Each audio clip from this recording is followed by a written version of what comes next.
Hey there, you're watching ProFintech. My name's Andres.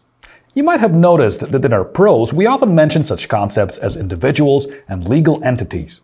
In this episode, we will tell you more about these concepts, their differences, and types of legal entities. In simple terms, an individual is a person, regardless of this person's citizenship or statelessness.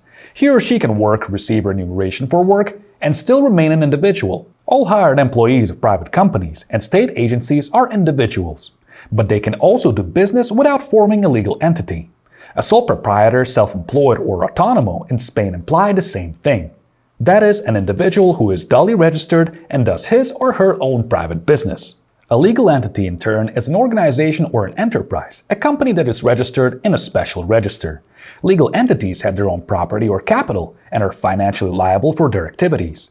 Individuals founding companies are called founders. They draw up the incorporating documents, the articles of association, and the memorandum, on the basis of which the company carries out all its business activities. More often than not, a legal activity is created with the purpose of making a profit. If this is the case, a legal entity is a commercial organization. But there are also non-commercial organizations when the deriving profit is not a major objective and where profit is not distributed among its members. Some history facts. There really are earlier references to the forms of activity that vaguely resemble our legal entities. In the 11th to 13th century, the lawyers of medieval Europe applied the concept of a corporation in practice. Its main feature was that everything that belonged to the corporation did not belong to its members. This phrase means that individuals are one thing and the corporation is entirely another thing. It was only in the middle of the 19th century when this Roman thought was improved by the German lawyer Savigny. He was the first to really comprehend the concept of a legal entity. His work went down in history under the name the fiction theory. However, the codes that most accurately reflect all the subtleties of the differences between modern legal entities and individuals do of course belong to the second half of the 20th century. By the way, did you know that in the 13th century, Pope Innocent IV put forward the idea of the fictitious personality of the corporation? Answering the question of whether it is possible to excommunicate a corporation from the church, he said that all excommunication extends to the soul and conscience, and therefore, corporations cannot be excommunicated from the church because they have neither soul, nor conscience, nor will, nor consciousness. As a rule, a novice entrepreneur is to decide which company type to choose, whether to form a legal entity or become a sole proprietor. If he or she decides to form a legal entity, the question is which business structure to choose. Such an important decision is often made randomly, without a serious choice and without understanding its consequences. There is no universal advice, especially since a lot depends on the country of registration. To choose the best option, it would be great to know a thing or two about all company types. By the way, it is not only a new business that faces the problem of choice when registering a company. Ongoing businesses are sometimes cramped with one country, which makes them look for the most favorable conditions for expansions and often resort to registering a company in alternative markets. Registration of an international company is both prestigious and profitable. This way companies reduce the tax burden and optimize finances. Transnational corporations and private organizations register their branches in a number of European countries. The main forms of business registered all over the world are sole proprietor, limited liability company, joint stock company, partnership, and cooperative society. Today we will talk more about the first two forms of business. The above-mentioned sole proprietor or a private entrepreneur, a self-employed person or autonomo, is a form of an individual who does business and is registered in the relevant registers. Regardless of the country, a sole proprietor is the simplest form of doing business. It is best suited for those who are going to run a small business and mainly work with other individuals. By registering as a sole proprietor, you can legally do business on the internet. For instance, work as a blogger or freelancer, maintain small stores or online stores. It is particularly convenient for small-owned brands, merchandise, or handmade goods, and earn extra money as nanny, a translator, or a nail artist. The main advantages of this form of registration are a streamlined process of company registration and liquidation, simplified reporting, and most importantly, if income does not exceed a certain limit, it is different in each country. The money earned can be freely spent without additional taxation.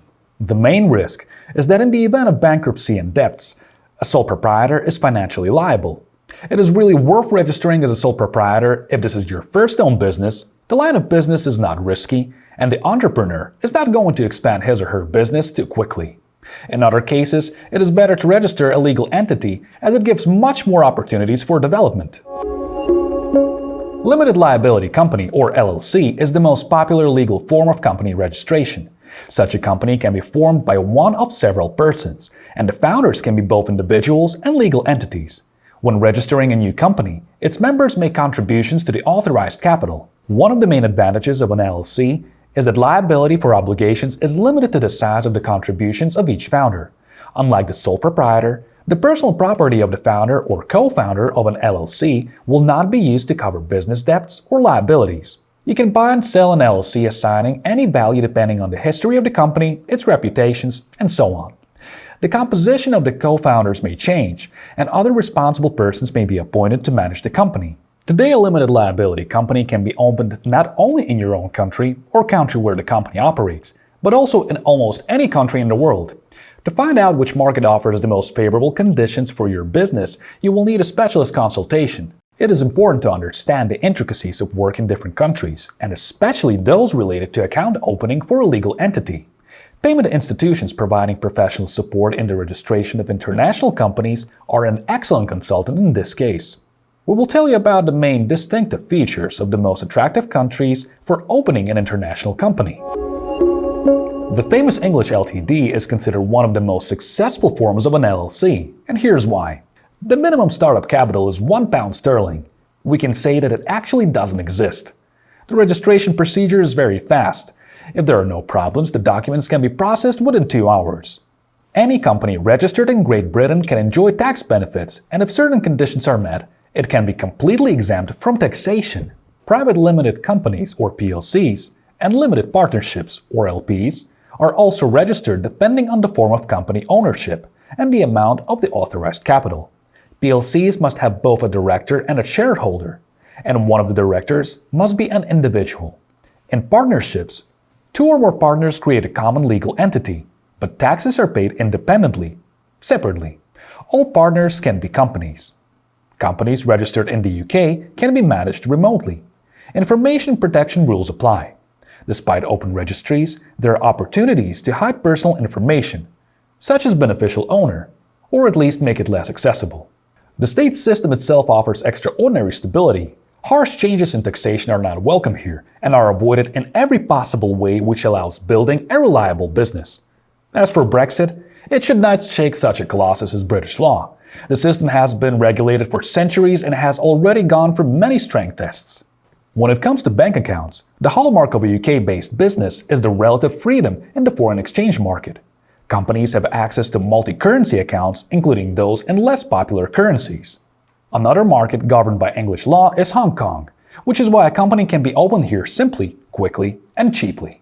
Translated into US dollars, registering a company here will cost a little over $200 and a business registration certificate about $300. The choice of the business structure is extremely important when registering a company in Hong Kong, as it can greatly influence the success or failure of the entire business. Why is it so important? The thing is that several fundamental aspects of the business will depend on the company's business structure. For instance, the form of taxation, the ability of the company to attract additional capital, and how the company will be perceived by business partners, as well as the degree of compliance with legal requirements that will need to be adhered to. Hong Kong is one of the financial centers in the world and one of the most respectable jurisdictions. Hong Kong is a kind of window to China and other Asian countries. Apart from reputation advantages, there are also purely financial ones. Companies doing business outside of Hong Kong are completely exempt from corporate tax, and those operating within the market pay on net income a low corporate tax rate of 16.5%. There is no tax on dividends, capital gains, and no VAT. And by the way, Hong Kong is not an offshore jurisdiction. The most important features of registering an LLC in the States is the choice of state. Taxes, support programs for entrepreneurs, the specifics of doing business can vary from state to state. In general, the procedure for registering a business in the United States is transparent and consists of 3 steps: submitting an application to the Secretary of State, obtaining a taxpayer number, and opening an account with an American bank. It will take you 2 weeks and cost $300. By the way, did you know that the California-based startup Stripe has launched Atlas, an online service that allows entrepreneurs from all over the world to register their company in the United States, more specifically in Delaware. To do this, you just need to fill out a questionnaire. You won't have to come to America. According to Stripe, it will take no more than 10 minutes to fill out the application. The guys will do the rest of the work for you. The service costs $500 American. This amount includes fees for registering a company and opening a bank account. There is a well-founded opinion that it is difficult to open a company in Russia, and it's almost impossible to liquidate it. Russia is the largest market in Eastern Europe and North Asia. The procedure for starting a business is really long and involves going through many stages. However, sometimes company registration is really necessary here, especially if the business is done in Russia or with other Russian companies. A limited liability company operates in the same way as in other markets. Founder contributions from the authorized capital, the shares can be distributed depending on the amount of the contribution. The general meeting of members is the supreme governing body of the LLC. The weight of the vote of each functionary depends on his or her share in the capital, and the profit is distributed according to the same principle. By the way, did you know that the full name of a Russian company must include its full name in Russian and specify its business structure? That is, limited liability company. There may also be several variations of the name, including abbreviated company name in Russian, full and/or abbreviated company name in the languages of the peoples of the Russian Federation, full and/or abbreviated company name in foreign languages. In total, an LLC can have about 6 names, and all of them will officially belong to one and the same company. A good thing is that only the main company name of the LLC, that is the full name in Russian, is registered in the official registers. By the way, can it be done remotely? Today, many developed countries offer to remotely set up a company, including signing and filing the documents. In some cases, an electronic signature may be required. You can get it at your main place of residence. With it, you can sign documents electronically and use many services remotely. You can visit a notary and open a bank account remotely. So, when the moment has come and you have decided to start your own business or expand the ongoing one, you need to carefully assess the planned turnover and new company's objectives. A lot will depend on the chosen form of company registration, including the form and the amount of taxes, the company management system, and even the form of administrative liability. Later we'll touch upon the best type of legal entity to register. Meanwhile, we would like to know your opinion. In the comments you can write your fintech-related questions that would be of interest to you. That's it for today. See you in the next pros.